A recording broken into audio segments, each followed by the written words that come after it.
12:10 on WGN. So to see what's on the menu for today's Wintrust Business Lunch, sponsored by Catch 35, the perfect menu for your next business lunch. I'll mention again that John's going to join us here in a second to talk about inflation and interest rates, the elephant in the room that we have not been talking much about, and the overall outlook about a recession. We'll also, on the Wintrust Business Lunch this afternoon, talk a little bit about the International Film Fest in town and another brewery that you might want to know about and try.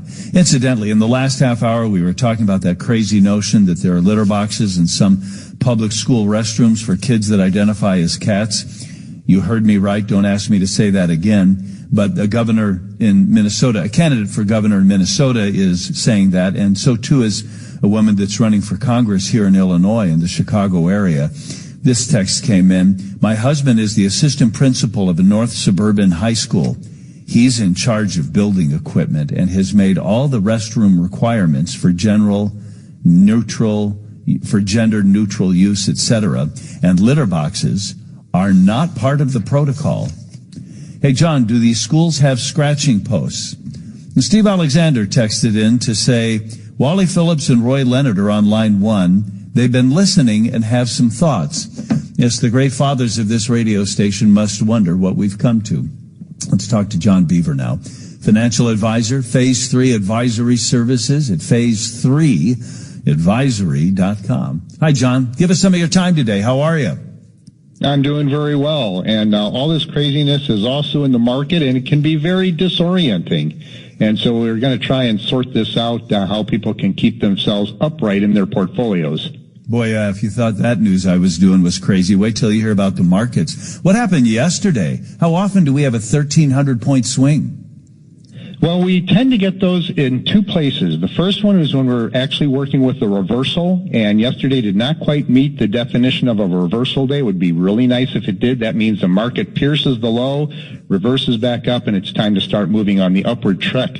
The second time that we see those is in a pause in a further decline or a further rise, depending on if it's a negative reversal or a positive reversal. So we do see them, but they don't happen often. And again, they're very disorienting, and people are trying to figure out, well, is the market going up? Is this a selling opportunity? So you have to really understand your time frame and understand the environment that we're in. We are in an inflationary environment. So higher rates are still ahead. We still have strong employment.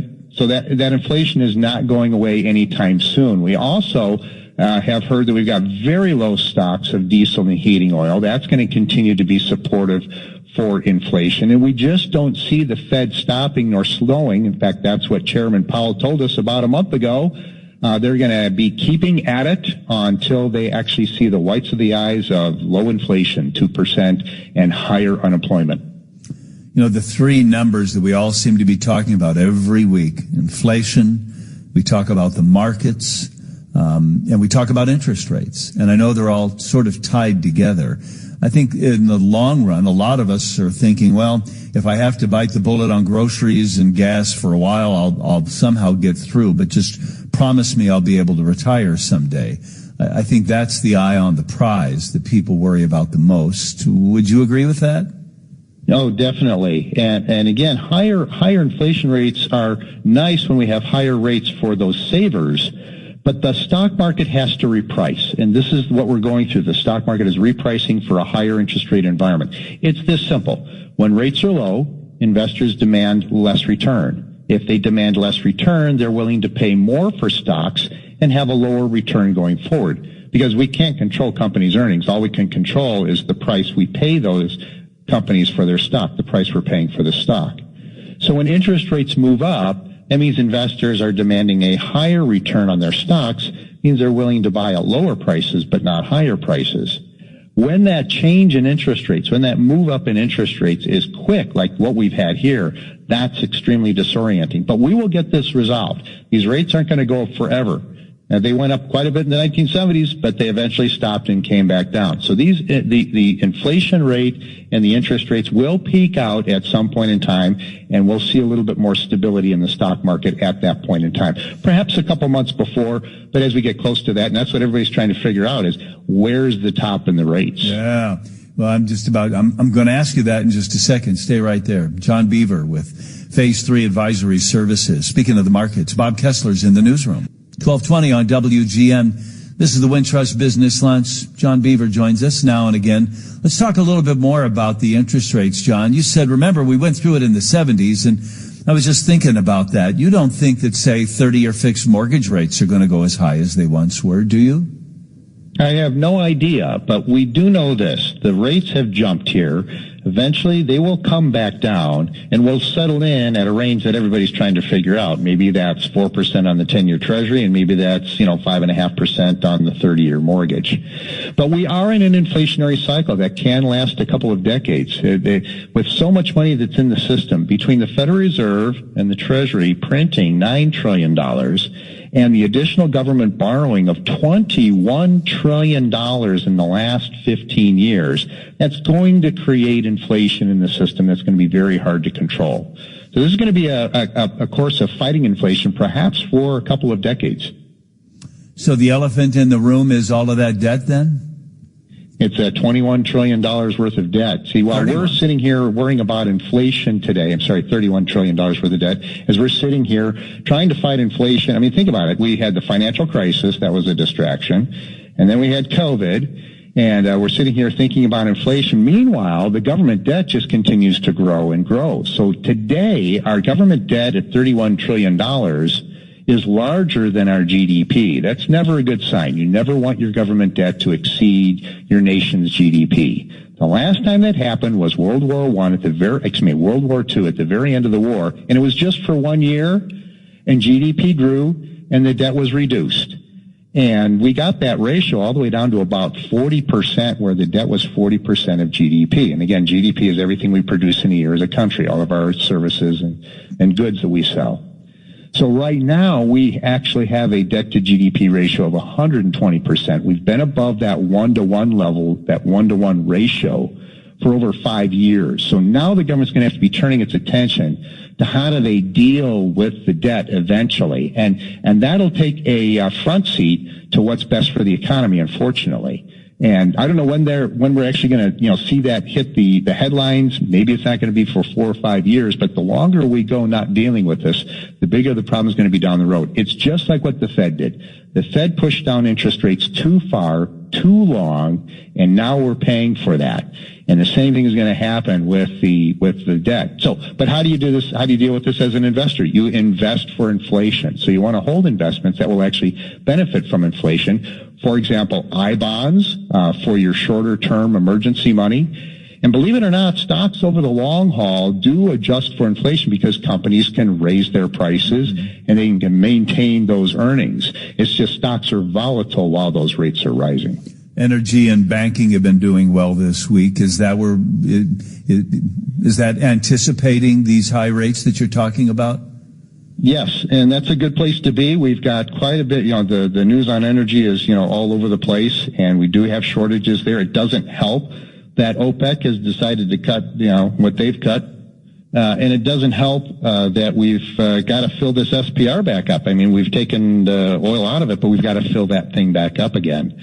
So energy still looks like a good place to be. The energy stocks are not overvalued. And banks are finally another good place to be as we get higher interest rates that does benefit the banks. We talked about that a month ago. I don't think it's, too late to get in. I don't think that the run is over. This could be a multi-year run. I wonder what we should ask government to do then. Is it as simple as spend less and tax more? I wonder how we close that deficit gap. In the same way that we close that deficit gap in our households, right? So we take a look at the budget, we cut what we can. And if we can, we increase our income so we can get that budget turned right back up again. But unfortunately, we just don't seem to be electing politicians that have the will to do that. Or maybe we don't know what the right way to do it is. There's two philosophies, right? You ease taxes on the people that create wealth, and then it trickles down to everybody else, or you tax the rich more. Where do you fall on that? Well, it's a delicate balance for sure. There's no question about it. You have to keep a growing economy. So you have to do what's going to be best for businesses. Give them an environment where they can actually grow. Because what that does, that increases employment, that increases income, and that just feeds through the system. Now, we've had that in the 1980s and 90s, but unfortunately it was spurred by too much government borrowing. They went overboard on that. So the real challenge is keeping that budget balanced, and those are the two ways to do it. Unfortunately, if you raise taxes too high, you stall the economy. So you can only raise taxes a little bit more. We're getting close to where that bubble is, but we've got room to raise the taxes a little bit more. But we have to exercise discipline on the government spending. You're talking about corporate taxes? It would be the whole tax picture. When you take a look at the whole tax burden on the entire economy. Talk to me just briefly then. Well, I don't think we've talked much about the market valuation. Maybe we have. We mentioned that energy and banking are good sectors to be in. Are there other areas that you would steer clear of or would direct people towards?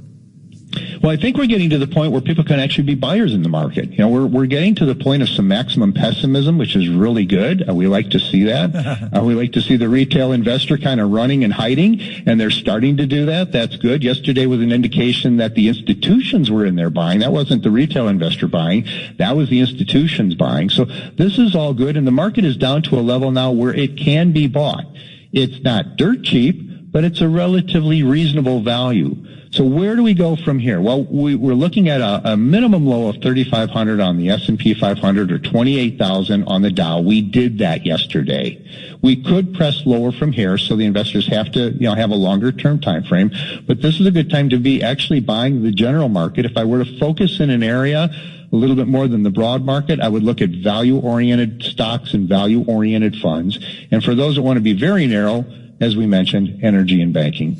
John, so many of us aren't trading individual equities. We just picked a kind of fund for our mutual funds or for our retirement accounts, and we hope, we're just dollar cost averaging. We're all throwing, those of us lucky enough to, are just throwing money in these funds and hope that we're going to get a return on these low prices right now. That's kind of where most of us are. And the market in this period of time where inflation is rising, it does a dance like this. 3 steps forward, 1 step back. 3 steps forward, 1 step back. So from 2016, we had 3 steps forward, and then we had the COVID 1 step back. We've had another 3 steps forward, and now we're taking that 1 step back. We'll have another 3 steps forward. So if we think about it that way, right now, like you said, this is the time to be a buyer, and we will wait and eventually, hopefully, see that 3 steps forward again. I can't predict that because I don't know the future. Yeah, but right now it feels like 3 steps back and 1 step forward. It does. And in fact, That's what we've been doing for the last year or so as well. Really for about the last year. We had a nice run. I would say it's not even been a year, but this market has been in a pretty full retreat for the last 6 months anyway. Yeah, we started this year at the high, and since the beginning of January, we've been on our way down. Here's an interesting thing. In the years where the market starts off bad, if we take a look at the last 10 times that has happened, 9 out of those last 10 times the market has been higher in the fourth quarter. We're in the fourth quarter. That doesn't mean this fourth quarter will be higher, but at least the odds are on our side. John Bever is a financial advisor at Phase 3 Advisory Services. Okay, John, we'll talk again. Thanks for your thoughts today. All right, sounds good. 1229 WGN Radio News is next.